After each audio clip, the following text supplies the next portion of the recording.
أتصرع في الوضع عمرو بن ود؟ أتصرع في الوضع عمرو بن ود وتقتل مرحبا بطل اليهودي وتأبى أن تكف جيوش عسري وتنصرني على الدهر العمود؟ معقولة؟ كل هاي إمكانياتك وأنا طلب البصير تخليني وترفع إيدك عني؟ هل أثناء سكت وبس؟ كان على طريق أمير المؤمنين عليه السلام 4 قناديل متوزعة على القبر الشريف من فوق، من الضريح من القبر على الشباك. 4 قناديل هدية جاءت من غير بلدان لأمير المؤمنين، قديمة وأثرية وتراثية، يعني إذا تدور ما تلقى مثلها. لما كمل هذا الشاعر وإذا بقنديل من هاي القناديل ال4 سقط في حجر فلاح الكاظمي. يباوع هذا قنديل وقع. القنديل هو يعني يعطي ضياء، سراج يعني، لكن صناعته من الذهب. وقع بحجر فلاح الكاظمي. قال له مشكور أبا الحسن، ما قصرت، جزاك خير. الكلمات هاي بسرعه التفتت وانطيتنا عطاء ذهب يعني هذا يفك عافته ويعيشنا اجمل عيشه. شافوا الكلداريه والكتف والسدنه هناك، شافوا هذا القنديل وقع وماخذ فلاح الكاظم وهو طالع، قالوا له تعال وين رايح؟ هذا من وين الك؟ شلون تجرأت واخذته؟ قال محمد اخذ امير المؤمنين هو الطاليان. هذا الحكي وين لقيته؟ جيبه. اخذوه من عنده، قال عمي والله امير المؤمنين انطاني، انا مو جريء على ابي الحسن حتى اخذ قنديل، انتم وين يعني وانا يجي ايده طويله؟ اخذوه من عنده، علقوه، رجعوه مره ثانيه، قالوا له نشوف شلون والله ابو الحسن انطاك. عيد قصيدتك. قرأ القصيده مره ثانيه، وقع هذا القنديل في حجر فلاح الكاظم مو غيره. اجى كبير الكلداريه قال له هاي السلسله اللي معلقين فيها القنديل متباليه قديمه، ضبطها وشدها زين وقال له اقرا.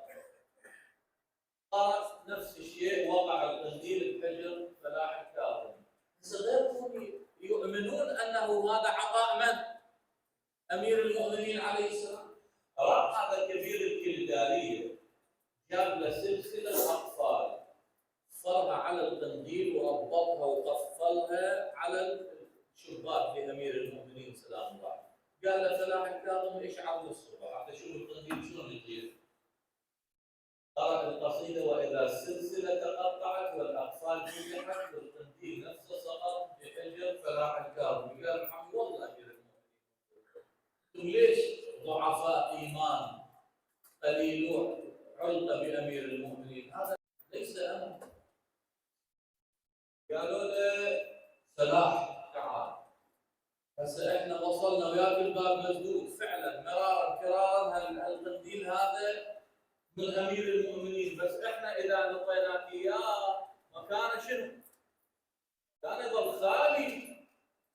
من وين عندنا قنديل نخلي المكان يصير مشوه؟ انت شنو مبتغاك بهذا القنديل؟ قال عم انا ما لي حاجه، اروح ابيع اسد الوالد الديانه واخذته واعيش انا وعيالي واطفالي.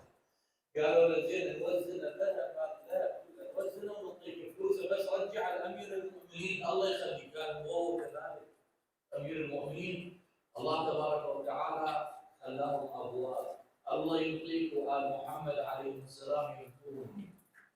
كيف؟ بس تكون العلاقه صحيحه، تكون اكو صدق، لانه اكو حب مزيف. كل يدعي الوصله بليلى. اليوم آل محمد عليهم السلام واي ناس تحبهم بس قل لي هي البطولة أن آل البيت يحبوهم؟ أنت تحبهم أيها البعيد، تحبهم بس هم يحبوك. هنا المحك، هنا الابتلاء، هنا المصير. تعال أمير المؤمنين عليه السلام يجي واحد يقول له يا أبا الحسن والله إني أحبك. الإمام يقول له وأنا أكرهك. أخاي والد يا أبا الحسن ايش دعوة؟ الرجال يقول لك أحبك، أنت ليش مو هذا نفسك؟ ليش تقول له والله وأنا أكرهك؟ دار الوكيل، دارت الأيام والدهر بالإنسان دواري، إلى أن طلع هذا الرجال اللي يحب علي من هو؟ عبد الرحمن بن ملجم. فمو بالضرورة حبك للإمام، الإمام بالعكس ما يحبك، لا، اكو ناس هالشكل هي تغرد خارج السرب، يعني تدعي الوصل بليلى، بس كم من صوت يكرهه الإمام، معصوم ما يحب يسمعه أصلا، ما يحب يسمعه، طيب أصلا يقولون الله تبارك وتعالى لا يخذلك. أنت في شهر الدعاء، في شهر رمضان، الدعاء فيه شنو؟ مستجاب. ربك لك هذا السؤال، أنت الآن عايش ذائقة أنك ضيف حللت على الله تبارك وتعالى. أنتم ضيوف الرحمن، مدعوون في هذا الشهر لضيافة الله. ربك خلنا نسألك هذا السؤال. هل سوى مثلا المحافظ قائد الشرطة ودع على واحد من عندكم، السلام عليكم شلونك اخونا، مشتاقين نشوفك نتعرف عليك، تسمح لنا تجي نلتقي بيك نتعرف عليك؟ شنو رايك؟ شعورك شنو؟ واحد من مراجع النجف مثلا ودالك رساله سريه وشخصيه، السلام عليكم اخونا المؤمن، وبلسان المرجع نفسه وبخطه، نحب تتفضل يمنا حتى نتعرف عليك ونتشرف بلقائك. يمكن حتى سياره ما تلحق عليك تروح مشي. والله حط لي هذا الاستدعاء وحط استدعاء رب العالمين، ضيافه رب العالمين. انت ضيف على الله، تستشعر هذه النعمه يا ولاد، نتذوقها يا ولاد. اذا ما نتذوقها مجرد تسمعها في دعاء الافتتاح، لا حسسها شهر دعيتم فيه لضيافة الله يا الله، حسسوها جيدا. والله ما يخذلك شنو تريد هاك روح، بس خلينا نتعلم لغة الأدب ولغة الدعاء مع الله تبارك وتعالى. سامعين أكثر الدعاء ارزقني وارزق عيالي وبس. إذا مت ظمآنا فلا نزل قطر، مو هيك الدعاء، الدعاء إلى لغات، إلى تربية، إلى ثقافة. يقولون يوم من الأيام النبي صلى الله عليه وآله وسلم قاعد وجماعته قال لهم هذه ساعة استجابة الدعاء، اجتهدوا. واحد يقول زوجني، واحد يقول ارزقني، واحد يقول ارزق عيالي، واحد يقول ما أدري شنو. النبي يلتفت صلى الله عليه وآله يقول لهم ما وصلتم إلى الذروة، ما تعرفون تدعون يعني. فوالله لو كان فيكم رحمك الله، لو كان فيكم أويسا لعلمكم الدعاء. أويس يا أويس يقولون مرة حصل بقلوبنا ذاك اليوم وأويس اجى يحج، الزمنا أويس تعال يوم من الأيام. أويس قاعدين يا رسول الله وقال هاي استجابة دعاء الساعة، ادعوا. دعينا ما وصلنا للذر ما عرفنا، قال لو فيكم أويسا لعلمكم الدعاء. لو كنت أنت ويانا شو تقول ايش تدعوا؟ تبسم قال لهم هاي فرصة راحت منكم، ما عرفت لو كنت معكم لدعوت الله أن يبقي معنا محمدا إلى يوم القيامة. اللهم صل على محمد وآل محمد. العمر إخوان، العمر الوقت ما يسمح يعني مشكلة. توافقون نسوي المجلس ب8:15 أكون لكم من الشاكرين. إذا تقبلون وتلحقون حتى أقدر أسولف لكم سالفة لله فيها رضا ولنا فيها ولكم أجر وثواب. لا تقبلون أنتم الإخوة القائمين على المنهج. مولانا الكريم واحد من يوم من الأيام يقول قضيت لي رحلة الحج. نعم الله تبارك وتعالى ما يخذل الواحد ابدا، ما يخذل الواحد. جرب انت في ساعات وليالي وايام الدعاء، جرب ما يخذلك، شهد الله. هو في القران الكريم اكو طاغيه انتحل الشخصيه الالهيه، المكانه الالهيه. من هو؟ فرعون. آية ايش تقول؟ آية الربوبيه ايش تقول؟ اني انا ربكم. بس حتى ابليس ما اخذ هاي الصفه، ما اشترى واخذها، لا. ما قال انا افضل، لا. اقبل يسجد اصلا فقط، ما قال انا رب العالمين. يعرف مستواه ويعرف حجمه. يوم من الايام اجوا قوم فرعون قالوا لفرعون انت مو تقول انا الله؟ قال مو هي. قالوا له ما تمطرها يا معود، قتلنا العطش، حلائلنا ماتت، احنا راح نموت عطش وانت الله مطرها، شو ننتظر؟ انت انا راح نموت. طبعا هالشيء قالوا الصباح يصير خير ان شاء الله. الصبح يصير خير. بالليل اختلى بنفسه قال له الهي. اول تالي فرعون هو الله يقول الهي شلون؟ خلي بالك. قال له الهي، طلع ترى هو مو اله. قال له الهي انا كذاب اللي يصير تدري بي. وحكت على الوالد ماله وشت بيدي. استخف قومه شنو؟ فاطاعوه.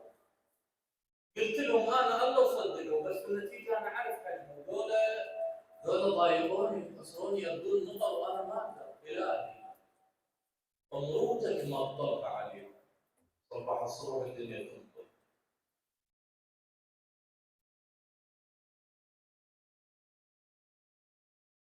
ما يخذلك، بس تكون خلي ايدك بيد رب العالمين، خلي ايدك بيد الله وهو المعصوم.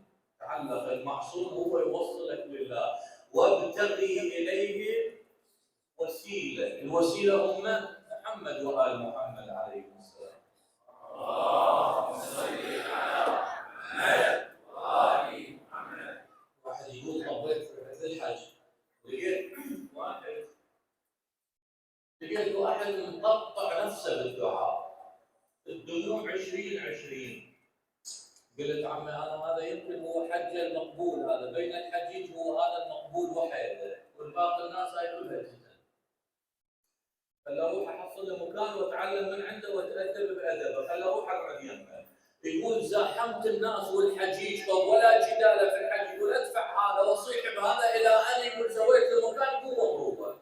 وقعدت اسمع هذا يقول له الهي ادعوك بكل دعاء دعيت به، بكل اسم سميت به نفسك، بكل حرف ذكرته في القرآن، بكل نبي، بكل إلى آخره، أن تقضي حاجتي. قلت عمي هذا بطل الدعاء، هذا الحج هو. يقول هو يدعو أنا هم أقول ورا شنو؟ وأنا وياه. هو يقول اقضي حاجتي وأنا أقول وحاجتي يا الله. بعض الناس ترى حتى دعائها هم بسيط ما تعرف. على قد حاله ما تقدر. والدليل انه يشوف روح للعتبات تشوف الناس شلون تدعي، راح تنوع، واحد يقول له ارزقني، واحد يقول له اهلك فلان، واحد يقول له انتقم من فلان، اشكال الاسلام اشكال. ليش يقول لك تخصنا ثقافه الدعاء؟ زين. وهذا مقطع نفسه حاجتي، وهذا يقول له وحاجتي يا الله. بعد هذا الكلام لابد وان يذكر حاجته. هذا ذكر حاجته، شنو حاجته؟ ايش يقول لك؟ حتى خلي ايدينا في ايد محمد عليه السلام حتى نوصل لرب الارباب. قال له وحاجتي ان تحشرني مع مروان بن الحكم.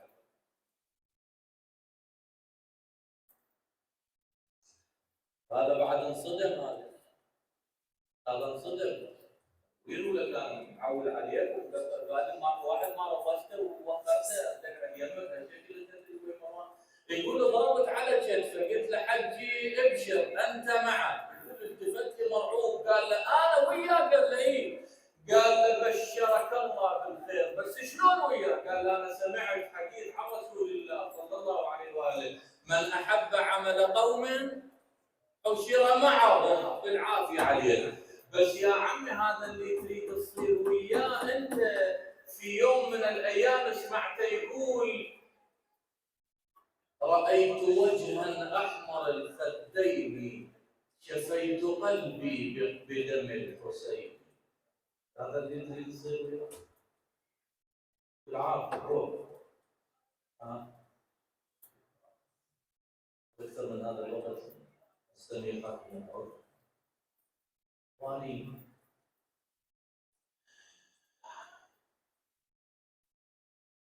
يوم طف كربلاء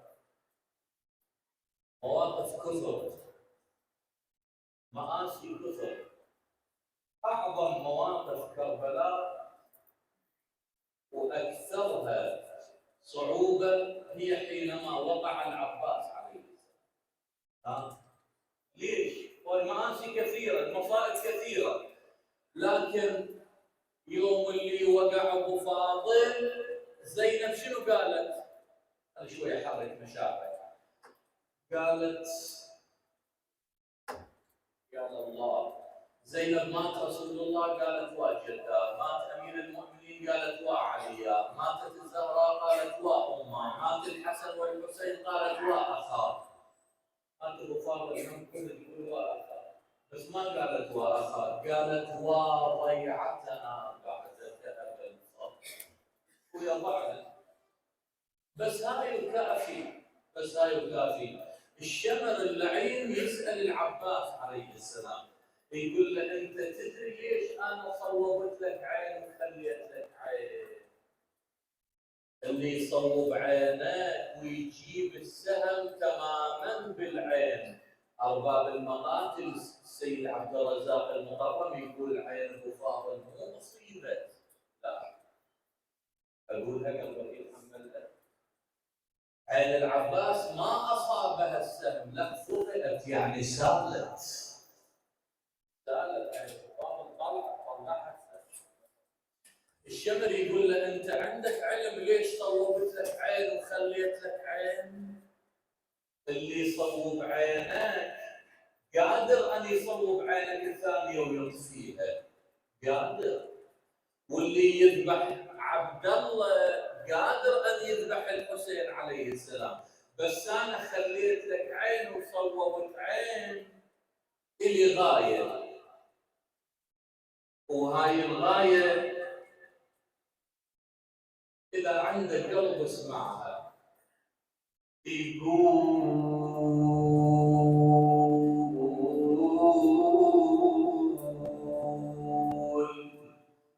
متعمد أخلي لك فرد عين. حضرتك والله المصيبة هاي ما أدري، البيت هذا يسوى له ديوان من الشعر. وإذا متعمد أخلي لك فرد عين. ليش أيها اللعين؟ متعمد أخلي لك فرد عين حتى تشوفني من مذبح حسين وويله. تشوفني من نذبح حسين ومن نحرق الخيمة على النساوي. هنا بدأت مصيبة زينب من صار الوقت للشمر اللعين. قالت شحكي لك يا اخويا والصوت انخرج،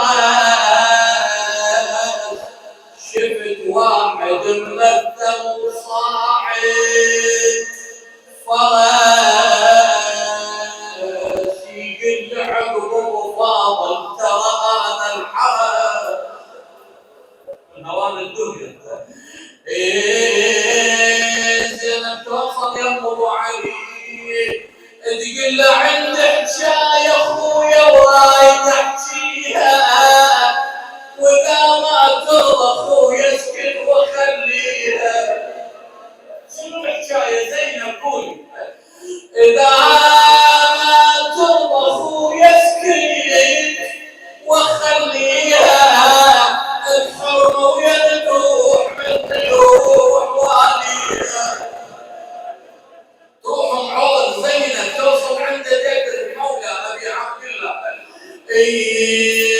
تقول اخويا يا حسين احترقنا وجيت اخوك بالقوه رجليا وثبتنا السلم والخيل علويه على علويه. ويلي عليك زينب يا بنت علي اعيدك وعيدك. خويا احترقنا وجيت اخوك بالقوه رجليا وثبتنا السلم والخيل علويه على علويه. بيكم وتنهضون لختكم ابو علي ابو فاضل. انا زياده يا من كلكم تعرفوني شلون الشمس يسطرني على عيوني. وين المشرع يا ناس دلوني دلوني اراول الجفن رايدمتوني. الله اكبر. زينب توصل يا ابو فاضل. زينب ربيته لابو فاضل وهو طفل. زينب اكبر من عنده 57 سنه زينب وابو فاضل 37 سنه.